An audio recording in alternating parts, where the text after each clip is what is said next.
Karmelo Anthony was charged with first-degree murder. Didn't even have an attorney, had a court-appointed attorney after everybody sent him $500,000. Why so quiet? They was so loud when all this stuff happened. They all like, I'm supporting. You done sent your money.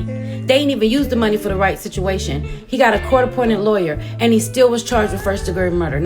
The moment the courtroom doors open, Karmelo Anthony walks in, eyes locked on the floor, shoulders slumped, the weight of the past few weeks pressing down like a storm cloud that just won't break. This isn't the confident young athlete people once knew. This is someone unraveling under the glare of relentless headlines, legal chaos, and a family scandal that now has both of his parents staring down murder charges in the death of Austin Metcalf.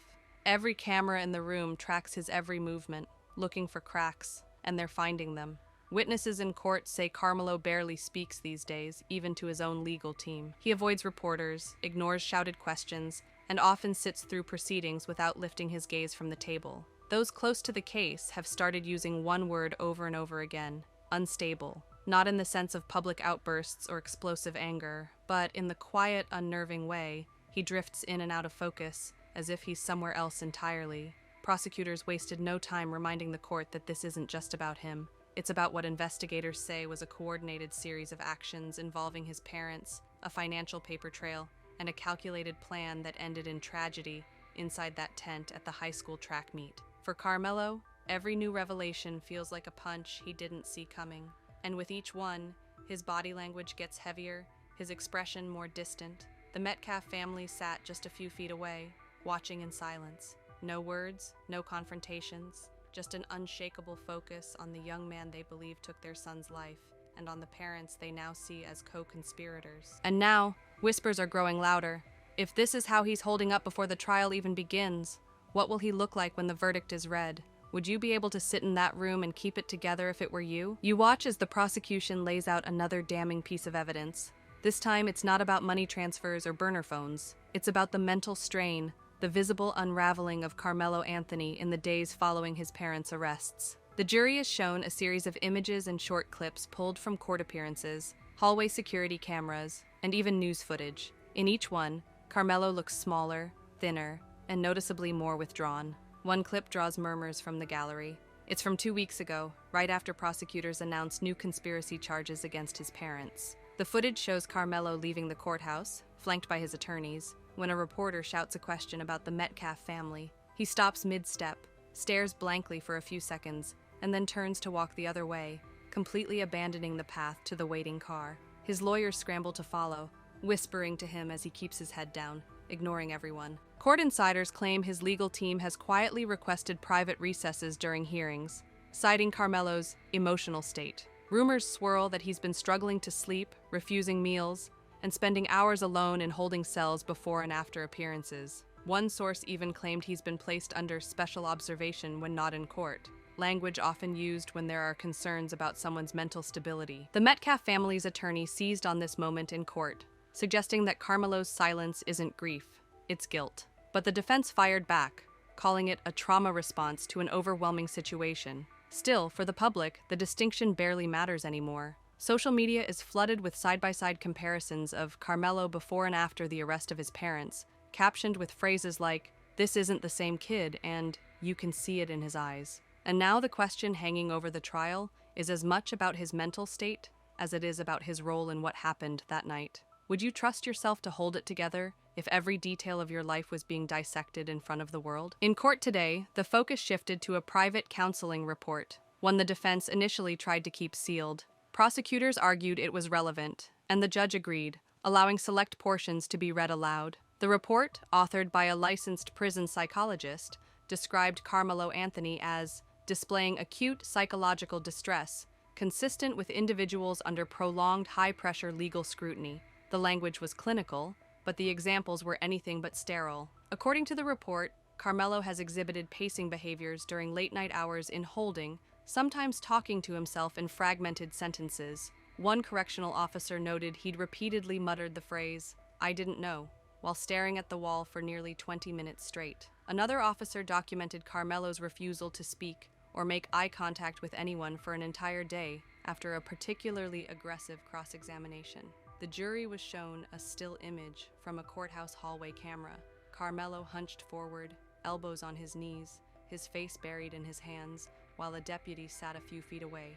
No words exchanged, just stillness, except for the slow tapping of his foot on the tile floor. The prosecution framed this as the visible collapse of someone whose lies are catching up with him. The defense countered by painting him as a young man overwhelmed by trauma, the loss of normalcy, and the destruction of his family's reputation. They reminded the court that even before this trial, he had never been under this kind of scrutiny, and now he's facing the possibility of watching both parents spend the rest of their lives behind bars. As the reading ended, the judge instructed the jury to focus on facts, not feelings. But for anyone in the gallery, the facts and feelings seemed inseparable. It's one thing to hear about a defendant's charges, it's another to watch their body and mind buckle under the weight of them. And now, people are quietly asking themselves, is this the breakdown of a guilty man, or the unraveling of someone trapped in a story they can't escape? You watch as the courtroom projector flickers to life, revealing a series of grainy screenshots from Karmelo Anthony's final monitored phone calls. These weren't casual check-ins. They were short, abrupt exchanges recorded within days of his parents' indictment. Prosecutors zeroed in on one call in particular, made less than 48 hours ago, where Karmelo's voice drops to barely a whisper. "I don't know how much longer I can do this," he says, before a long pause swallows the rest of the conversation.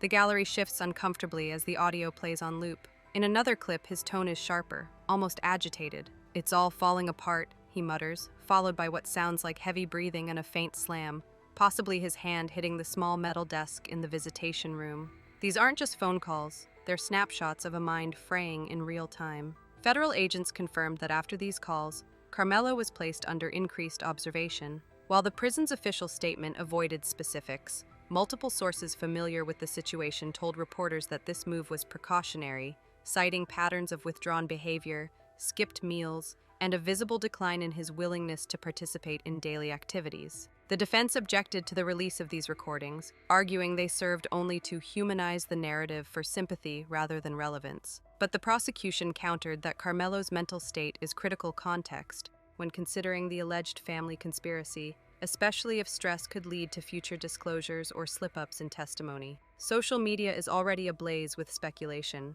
Some claim these clips are proof of guilt manifesting as paranoia. Others argue they show the crushing reality of isolation and public judgment. Either way, the effect is the same. The image of a once composed young man is now being replaced with something raw, unstable, and dangerously close to the edge. And for those watching closely, the question is no longer just about his role in the stabbing. It's about whether he can withstand the pressure long enough to see this trial through. You can feel the shift in the room when the prosecution calls a prison psychologist to the stand.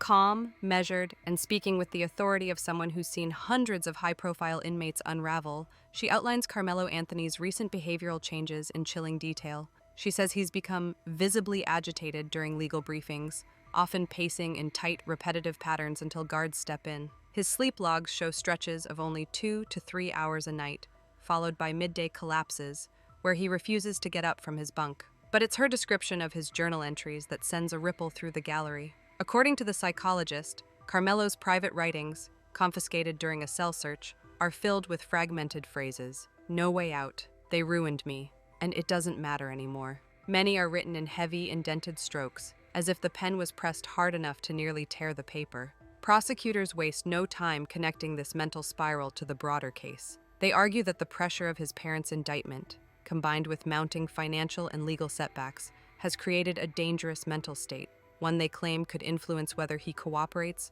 or even survives the proceedings. A man under this much stress can become unpredictable, one attorney states, and unpredictability can lead to truth slipping through the cracks. You watch as the next witness, a corrections officer assigned to Karmelo's wing, steps up to the stand. His voice is steady, but his words land like a blow. He details a series of incidents over the past 3 weeks, episodes that paint a picture of a man unraveling in real time. One morning, Karmelo reportedly refused to leave his cell for mandatory head count, muttering to himself about having nothing left. On another night, officers found him sitting on the cold concrete floor, still in the same position hours later, staring at a blank wall. The officer describes an especially alarming incident that happened just 4 days ago.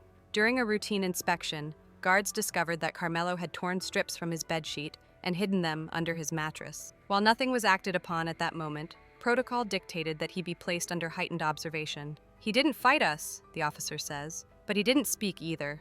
Just looked past us like we weren't there. Prosecutors leverage this testimony to underscore their claim that the psychological toll is breaking him faster than the legal battle itself. Defense attorneys object, accusing the state of weaponizing his mental health to sway public opinion. But the judge allows the testimony, noting its relevance to Karmelo's current condition. The tension in the gallery is palpable. The Metcalf family listens intently, their expressions unreadable, while reporters jot down every word, already framing tomorrow's headlines. Outside, the media frenzy grows. Satellite trucks line the street, and commentators speculate whether Karmelo's state of mind could lead to a mistrial, a plea deal, or a total collapse before sentencing even arrives. And while both sides fight over what this means for the case, one reality hangs in the air like a storm cloud. Whatever happens next, Karmelo is no longer the composed, defiant figure he once appeared to be. Something inside him is shifting, and the outcome could change everything. You can feel the air change as the final piece of the day's testimony is played for the court, a recorded phone call from the jail, made just 2 nights ago. The audio is grainy, but the voice is unmistakable. It's Karmelo, speaking in a low, uneven tone to someone listed only as unknown contact on the call log.